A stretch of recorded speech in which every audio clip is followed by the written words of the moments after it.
Hi everyone. Sankranti వస్తుంది కదా. సంక్రాంతి పండుగ అంటే మనకు ముందుగా గుర్తొచ్చేది సకినాలు. మన తెలంగాణలో ఈ సకినాలు అంటే చాలా స్పెషల్ కదా. సో అది ఎలా ప్రిపేర్ చేసుకుందామో చూసేద్దాం. ముందుగా బియ్యంని ఒక 2 గంటల సేపు నానబెట్టుకొని ఆ బియ్యంలో వాటర్ పోయే వరకు ఒక బట్టలో కట్టి పెట్టుకోవాలి.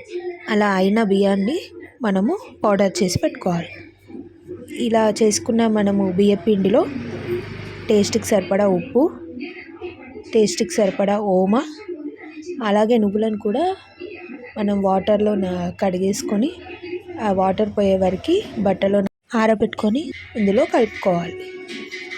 ఇలా చేసుకున్నాక అన్నీ మిక్స్ అయ్యేలా బాగా కలుపుకోవాలి.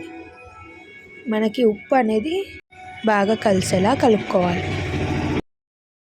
నువ్వుల క్వాంటిటీ అనేది మనము చూసుకొని వేసుకోవాలి. మరీ ఎక్కువగా వేసుకుంటే మనకు సకినాలు పోయడానికి రాదు. అన్నీ మిక్స్ అయ్యాక మనం కొన్ని వాటర్ పోసుకుంటూ పిండిని మెత్తగా తడుపుకోవాలి.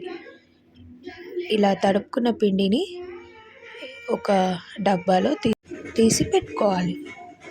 ఈ పిండి అనేది గట్టిగా అవుతూ ఉంటుంది కాబట్టి మనము సకినాలు పోసుకున్నప్పుడు కొంచెం తీసుకుంటూ వాటర్ మిక్స్ చేసుకుంటూ పోసుకోవాలి.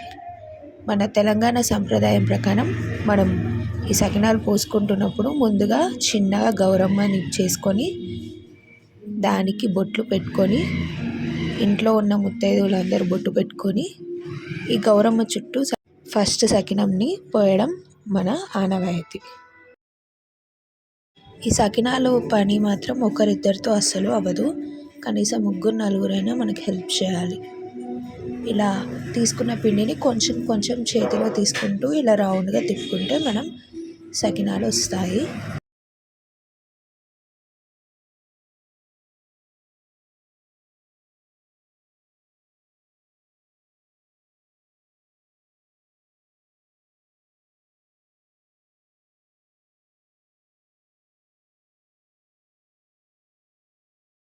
ఇలా పోసుకున్న సకినాలు ఒక 1 అవర్లోనే మనకి ఆరిపోతాయి. అలా ఆరితే మనకి ఈజీగా తీయడానికి వస్తాయి అన్నమాట. అంతలోపు మనము ఆయిల్ని డీప్ ఫ్రై కోసం వేడి చేసుకోవాలి.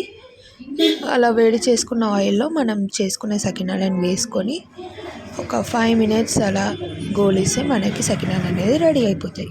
Please like, share, subscribe.